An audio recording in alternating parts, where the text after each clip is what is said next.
बिस्मिल्लाहिर्रहमानिर्रहीम। आज का हमारा टॉपिक है एटॉमिक नंबर और मास नंबर। तो एटॉमिक नंबर और मास नंबर क्या चीज़ है, इसके समझने की कोशिश करते हैं। एटम के अंदर 3 पार्टिकल्स हैं। किसी भी एटम में फंडामेंटल पार्टिकल 3 है, इलेक्ट्रॉन, प्रोटॉन्स और न्यूट्रॉन। एटम अगर हम ले लें तो इसके अंदर इलेक्ट्रॉन्स भी है, इसमें प्रोटॉन्स है और न्यूट्रॉन्स है। ये एटम के अंदर 3 फंडामेंटल पार्टिकल्स है, इलेक्ट्रॉन, प्रोटॉन्स और न्यूट्रॉन। प्रोटॉन्स और न्यूट्रॉन्स एटम की न्यूक्लियस में होते हैं और इलेक्ट्रॉन्स शेल्स में होते हैं। अब देखिए, मैं आपको एक इसका डायग्राम बनाता हूँ एटम का। इसमें प्रोटॉन है सेंटर में और न्यूट्रॉन है, और ये शेल्स है, इसके अंदर ये इलेक्ट्रॉन्स है। ये जो सर्कल है, स्मॉल सर्कल, ये इलेक्ट्रॉन है, ये इलेक्ट्रॉन्स है, ये इलेक्ट्रॉन्स है और ये इलेक्ट्रॉन्स है। हाँ, अब किसी भी एटम में जितने प्रोटॉन्स हो उनके तादाद को हम कहते हैं एटॉमिक नंबर। इधर लिखा है the number of proton present in the nucleus of an atom is called atomic number. तो यहाँ पे जितने प्रोटॉन्स हो, अगर प्रोटॉन 1 हो, हाँ, प्रोटॉन का तादाद 1 हो, जिस तरह हाइड्रोजन का एटॉमिक नंबर 1 है, हाँ, हीलियम का एटॉमिक नंबर 2 है क्योंकि इसमें प्रोटॉन 2 है। लिथियम का एटॉमिक नंबर 3 है, इसमें प्रोटॉन 3 है। कार्बन का एटॉमिक नंबर 6 है। ऑक्सीजन का एटॉमिक नंबर 8 है। ये क्या जाहिर करते हैं? ये प्रोटॉन का तादाद जाहिर करते हैं कि इस एटम में कितने प्रोटॉन है उसकी न्यूक्लियस में। तो जितने प्रोटॉन किसी एटम की न्यूक्लियस में मौजूद हो वो उसका एटॉमिक नंबर कहलाता है। अच्छा, अब यहाँ पे मास नंबर है। तो मास नंबर क्या है? The sum of the number of protons and neutrons is called mass number.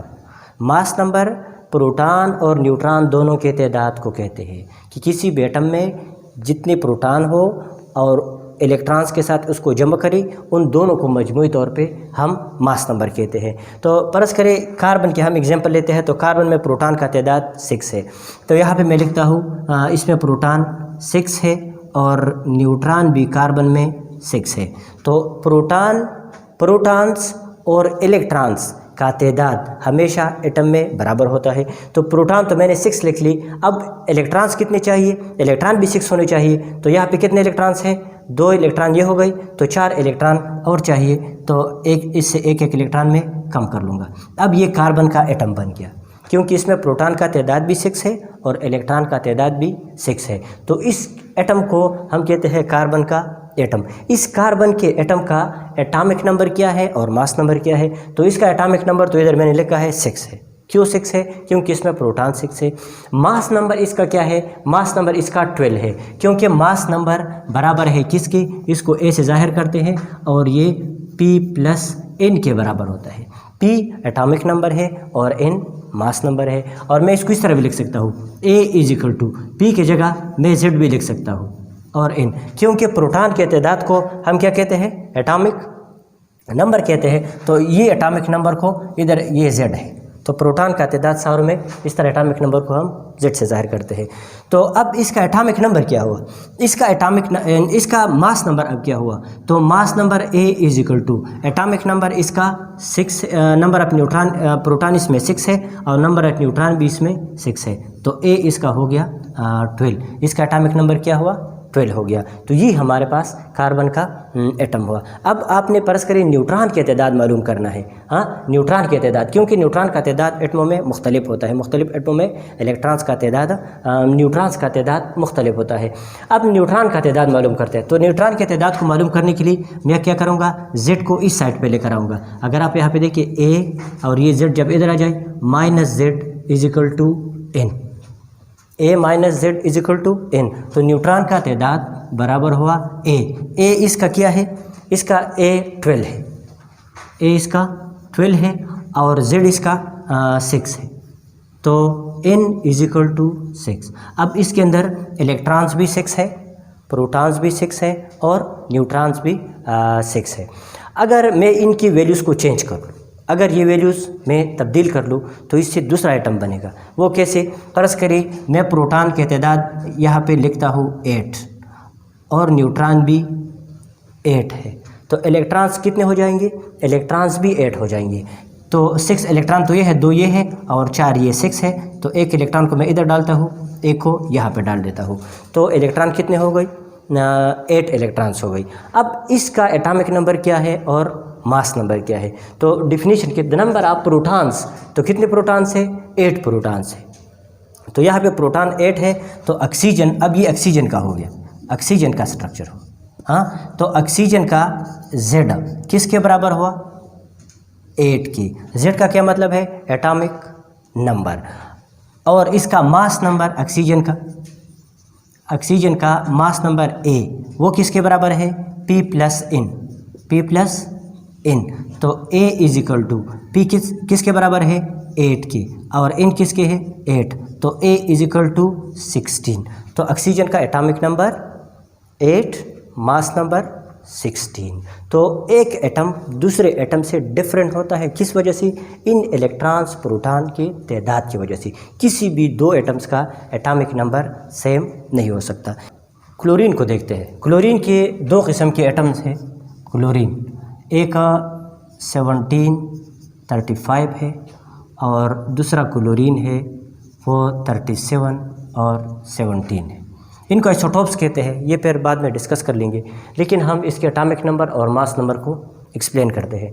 अब यहाँ पे जो ऊपर हिस्सा लिखा है ये इसका एटॉमिक नंबर है या प्रोटॉन का तादाद है। तो नंबर ऑफ प्रोटॉन्स इसमें कितने हैं? 17 है। नंबर ऑफ प्रोटॉन इसमें 17 है। यहाँ पे इसके अंदर नंबर ऑफ प्रोटॉन्स वो कितने के बराबर है?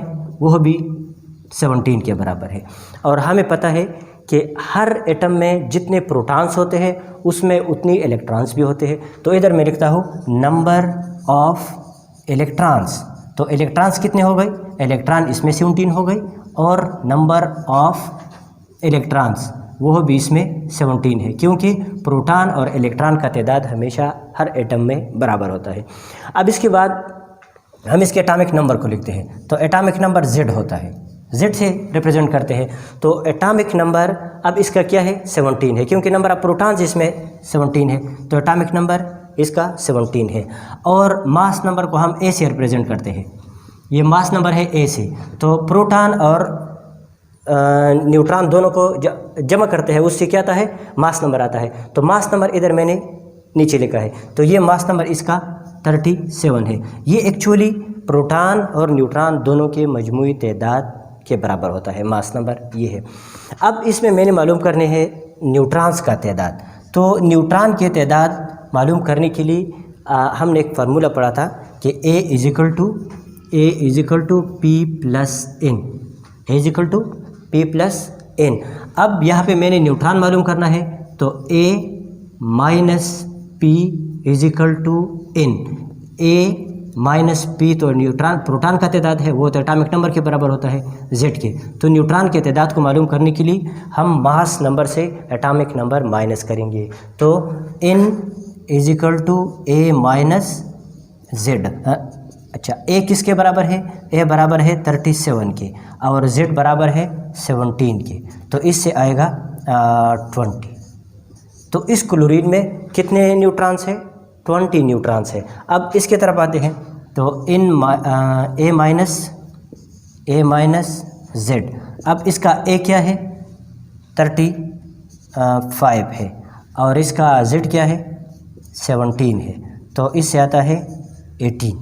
इससे क्या आता है? 18। तो इसमें न्यूट्रॉन्स का तादाद 18 है, और यहाँ पे न्यूट्रॉन का तादाद 20 है। सही है। तो ये हमारे पास एटॉमिक नंबर और मास नंबर। मास नंबर को हम न्यूक्लियॉन नंबर भी बोलते हैं। अल्लाहुम्मा अंफ़अना बिमा अल्लमतना वअल्लिमना मा यंफ़अना वज़िदना इल्मा।